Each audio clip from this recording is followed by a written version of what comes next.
پاکستان کې دننه د دې خرڅول ممنوع دي، خو په مظلومو افغانانو باندې د 5 پیسو په مقابل کې دا بې کیفیته سیمټ، دا بې کیفیته دوا، دا بې کیفیته تیل، دا بې کیفیته امور زما تجاران د خپل مظلوم ولس ته راواردوي، ځکه په هغې کې دته ګټه ډېره ده.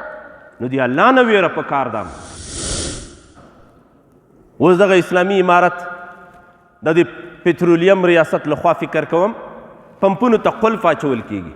ولې دا قلف ورته اچوي؟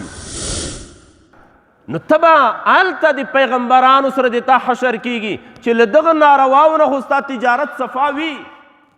حضرت ابو ذر غفاری رضی الله تعالی عنہ فرمایي یو اوږد حدیث کې چې نبی کریم صلی الله علیه وسلم فرمایل ثلاثة لا يكلمهم الله يوم القيامة ولا ينظر إليهم ولا يزكيهم ولهم عذاب أليم. درې کسان به په ورځ د قیامت کې داسې وي چې الله به په نظر د رحمت نه ورته ګوري، الله به خبرې نه ورسره کوي، او الله عز وجل به په ورځ د محشر د ده تزکیه او صفایي نه کوي، او الله به دته عذاب علیم دردناک عذاب ورکوي. ابو ذر غفاری وای رضی الله عنه قرأها رسول الله صلی الله علیه وسلم 3 مرار، 3 کرتې دا جمله تکرار کړه چې 3 داسې سړي دي. نو ابو ذر غفاری صاحب ورته وایي خابوا وخسروا من هم یا رسول الله، دغه ناامیدي دا توانیان خلک څوک دي د الله پیغمبره؟ دا خو موږ ته بیان کا. نبی کریم صلی الله علیه وسلم ورته فرمایي المسبل والمنان والمنفق سلعته بالحلف الكاذب. یو په دغه 3 کسانو کې مسبل دی. مسبل دا کالي چې ډېر ځوړند کې دي کبره او دا خنګري پکې پټ وي، دا د کفارو سره تشبیه ده. موږ ځوانان چې څومره ډیموکراټ کیږي او ځانو ته ماډرن او عصري ځوانان وایي، همدومره غربي کلتور خپلوي. دوی وایي چې که دا تهذیب په یهودیت او یا نصرانیت کې دی، الله هم دې وساتي. نو دغه پرتوګي د خنګریو نه لاندې کیږي، کله وارې ان بوټو ته ور لاندې کیږي، خړپای خیږي روان وي.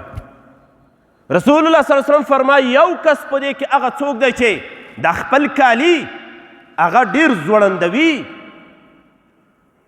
دویم هغه څوک دی چې یو چا سره نیکي وکوله او بیا احسان ورباندې اړوي. سترګو ته دې شه ما داسې داسې نیکۍ در سره کړې وې، احسان ورباندې اړوي. او دریم هغه کس دی چې خپلې خلخانې ته نفقه ګټي، ترویج د خپلې مبیعي کوي، خو په دروغ قسم باندې قسم ورباندې خوري. ما دې په الله قسم وي ما ته خپله هم نه دی راغلی، بیا چې لږ ورسره ټینګ شي د هغې نه هم په ارزانه ریټ باندې درکړي. د الله بنده تر اوسه دې قسمونه خوړل چې خپله نه دی راغلی، اوس دې د هغې نه هم په ارزانه نرخ باندې راکړه.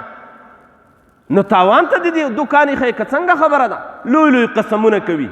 دغه کس چې کوم دی دې ته به عذاب علیم وي، الله به یې صفایي نه کوي، الله به په نظر د رحمت نه ورته ګوري، الله عز وجل به خبرې د رحمت نه ورسره کوي.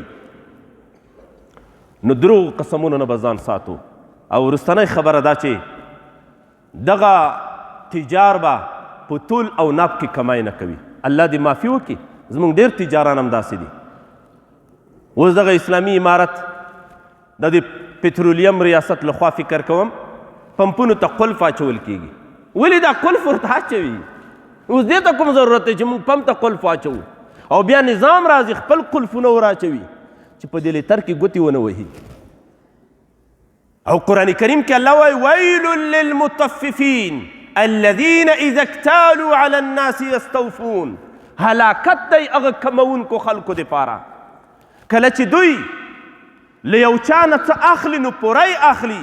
واذا کالوهم او وزنوهم، او کله چې دوی ته پیمانه کوي، دوی ته لیتري ورکوي بل چاته یا بل چاته تلل کوي، یخسرون، بیا په دې کې دوی نقصان کوي، کمی ورته تلي.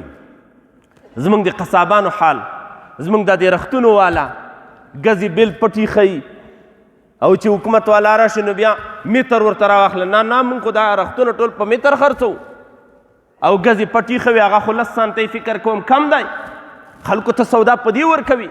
یا دا رختونه سره کش کوي چې کش کې نو بیا خو میتر ظاهرا پوره ښکاري، خو چې بیرته یې پرېږدي کوم رختونه چې پلاستیک لري داسې یو ټګی برګی په لیتر کې ټګي، همداسې په دې رختونو کې ټګي، په پرچون سمنالاتو کې ټګي او سره د دې نه چې د شعیب علیه السلام قوم الله بسته قوم لا هم دې نه هلاکه که نو ته به هلته د پیغمبرانو سره د تا حشر کیږي چې له دغه نارواو نه خو ستا تجارت صفا وي ته خو دغه ټګۍ برګۍ نه کوې که نه ډاکټر صاحبان په ځینو ځایونو کې موږ تاسو ولیدل نو څنګه ګولۍ افشا شوې د ګچ نه یې جوړولې وو که څه نه یې جوړولې وو چې په دې وچه خوړه کې کارخانه ورته جوړه کړې وه خطه خاورې په خلکو باندې خورې یو ویډیو چا په موږ باندې وکته دغه کپسول چې د بندېږي دې ته یې خاورې وراچولې دي یو بل هم ولیدو میخونه یې وراچولې دي خطه دغه شیان په مسلمانانو خرڅوي بې کیفیته دوا د انډیا سره یا د پاکستان سره یا د ایران سره د کارخانو قرارداد کوي کمزوري کیفیت والا دوا راته جوړه کړه کمزوري کیفیت چې ارزانه ماته ولویږي او دی بیا په لوړ قیمت د ښه کیفیت والا خرڅوي سیمټو والا ځي کمزوري کیفیت والا هلته معلوم په دې بوجیو باندې مو ورته لیکلي وي ناٹ پرسال ان پاکستان کڅوی په انګریزي ور باندې لیکلي وي پاکستان کې دننه د دې خرڅول ممنوع دي خو په مظلومو افغانانو باندې د 5 پیسو په مقابل کې دا بې کیفیته سیمټ دا بې کیفیته دوا دا بې کیفیته تیل دا بې کیفیته امور زما تجاران د خپل مظلوم ولس ته یې راواردوي ځکه په هغې کې دته ګټه ډېره ده نو د الله نه ویره پکار ده د دېرشمې سپارې آیتونه دي دا ویل للمطففین اذا اکتالوا علی الناس یستوفون